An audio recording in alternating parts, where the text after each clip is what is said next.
مادر جنده شیرم تو ناموستون.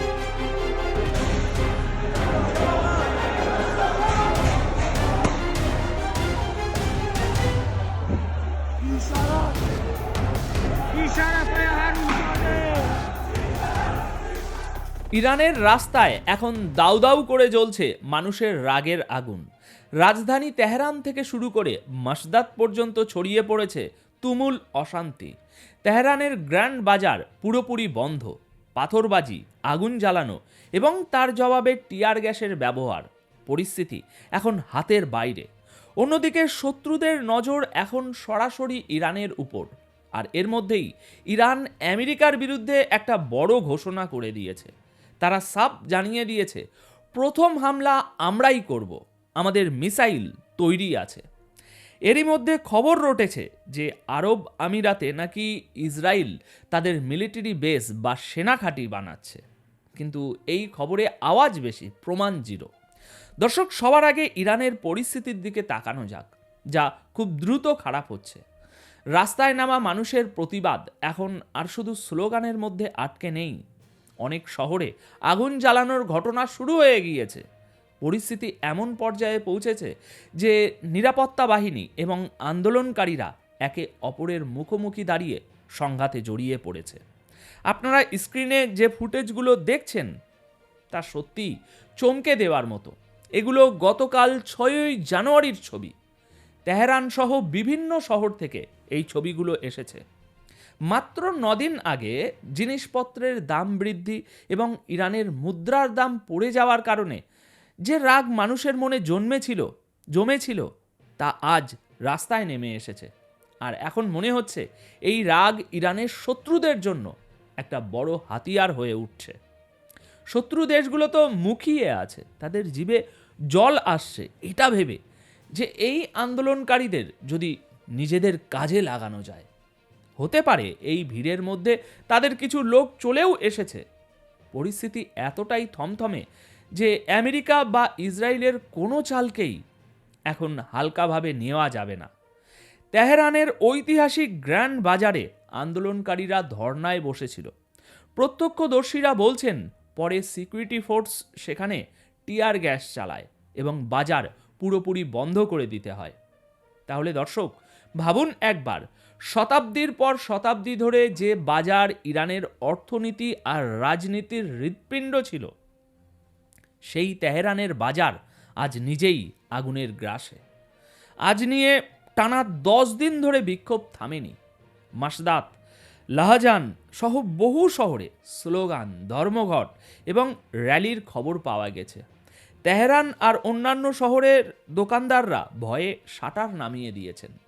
এখন এই উত্তপ্ত পরিস্থিতির মধ্যে গতকাল সন্ধ্যার আমেরিকার প্রেসিডেন্ট ডোনাল্ড ট্রাম্পের সেই ছবিটা একবার মনে করুন, যেটা আমি আপনাদের গতকাল সন্ধ্যায় একটি প্রতিবেদনে দেখিয়েছিলাম, যেখানে ট্রাম্প হাসি মুখে একটা টুপি পরেছিলেন যাতে লেখা ছিল মেক ইরান গ্রেট এগেন। তিনি কথা দিয়েছিলেন, যদি আন্দোলনকারীদের মারা হয় তবে কঠোর জবাব দেওয়া হবে। সুতরাং এবার বুঝতে পারছেন তো কেন ইরানের ভেতরে এই রাগ আজ আরও বেশি ফুটছে এবং আগামীতে হয়তো আরও বেশি ফুটতে চলেছে। এখানে তেহরানের অবস্থা সবচেয়ে খারাপ। আন্দোলনকারী এবং পুলিশের মধ্যে ভয়ঙ্কর সংঘর্ষ হয়েছে, যাকে বলা যায় একেবারে রক্তক্ষয়ী লড়াই। অভিযোগ উঠেছে যে তেহরানের সিনা হাসপাতালে, যেখানে জখম আন্দোলনকারীদের চিকিৎসা চলছিল, সেখানেও নাকি ইরানের সিকিউরিটি ফোর্স ধরপাকড় চালিয়েছে। যদিও এগুলো দাবি, কিন্তু আমাদের মুদ্রার উল্টোপিঠটাও দেখতে হবে। ছবি আর ভিডিও দেখে এটা পরিষ্কার যে পরিস্থিতি সত্যি নিয়ন্ত্রণের বাইরে একটু একটু করে চলে যাচ্ছে। গত 9 দিনে অন্তত 30 জন বা তার বেশি মানুষের মৃত্যু হয়েছে, 1200-র বেশি মানুষকে গ্রেপ্তার করা হয়েছে, এটা নিশ্চিত খবর। যদিও অ্যাক্টিভিস্টদের দাবি গ্রেপ্তার হওয়া এবং মারা যাওয়া মানুষের সংখ্যা এর চেয়ে অনেক বেশি হতে পারে। যে তেহরান বাজারকে একসময় আয়াতুল্লাহ খামিনির সবচেয়ে বিশ্বস্ত ঘাঁটি মনে করা হতো, সেখানেই আজ বিদ্রোহের আগুন। ইরানের কারেন্সি রিয়াল এখন রেকর্ড নিচে, আর রাস্তায় মানুষের রাগ রেকর্ড ওপরে। ছবি দেখে স্পষ্ট বোঝা যাচ্ছে অবস্থা ভালো নয় এবং এই প্রোটেস্ট আরও লম্বা চলতে পারে। কিন্তু প্রশ্ন হলো, এই প্রতিবাদের আড়ালে শত্রু দেশগুলো কোনো খেলা খেলছে না তো? ইরানে লাগা এই বিদ্রোহের আগুনে শত্রুরা কতটা ঘি ঢালছে, তাদের ষড়যন্ত্র কতটা গভীরে, এই বিষয়গুলো আমাদের নজরে রাখতে হবে এবং প্রশ্ন তুলতেই হবে। আচ্ছা, এবার আসি দ্বিতীয় এবং অত্যন্ত গুরুত্বপূর্ণ খবরে। এটা আসলে একটা সরাসরি হুমকি। ইরান এখন আমেরিকার সাথে সরাসরি টক্কর নেওয়ার মুডে আছে। তারা পরিষ্কার জানিয়ে দিয়েছে আক্রমণের শুরুটা তারাই করতে পারে। জি হ্যাঁ, প্রথম হামলা ইরানই করতে পারে। ইরানের ডিফেন্স কাউন্সিল আমেরিকার হুমকির কড়া জবাব দিয়ে স্পষ্ট করেছে যে যদি তারা কোনো ধরনের বিপদ আগে থেকে আঁচ করতে পারে, তবে শত্রুরা হামলা করার আগেই ইরান পাল্টা আঘাত আনবে। ইরানি নিউজ এজেন্সির 6ই জানুয়ারির রিপোর্ট অনুযায়ী ইরানের ডিফেন্স কাউন্সিল বলেছে, আমাদের লক্ষ্য একদম পরিষ্কার, শত্রুকে প্রথমেই নিউট্রালাইজ বা অকেজো করে দেওয়া, যাতে তারা এক পাও এগোতে না পারে। মানে সোজা কথায় ইরান খোলাখুলি বার্তা দিয়ে দিয়েছে যে আমরা অপেক্ষা করব না, বিপদের গন্ধ পেলেই আগে আমরাই আক্রমণ করব। বিষয়টা আরও একটু গভীরভাবে বুঝুন। ইরান একটা রেড লাইন টেনে দিয়েছে।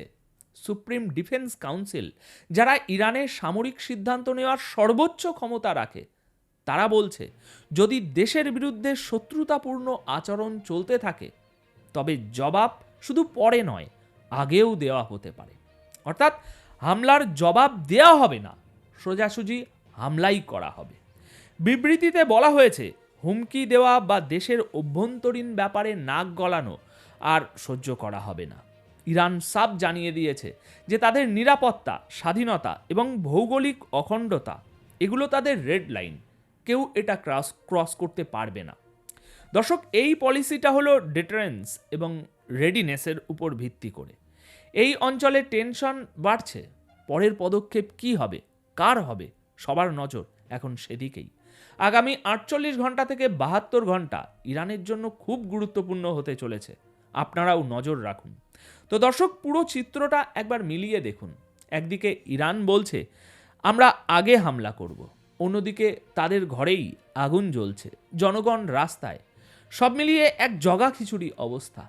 এখন ভিডিও শেষ করার আগে আপনাদের কাছে আমার একটা প্রশ্ন, আপনার কি মনে হয় ইরান সত্যিই কি আমেরিকার উপর আগে হামলা করার সাহস দেখাবে? কমেন্ট করে জানান আপনার মতামত। এখনকার মতো তাহলে এ পর্যন্তই। ভালো থাকবেন, সুস্থ থাকবেন। ধন্যবাদ আপনাদের সকলকে।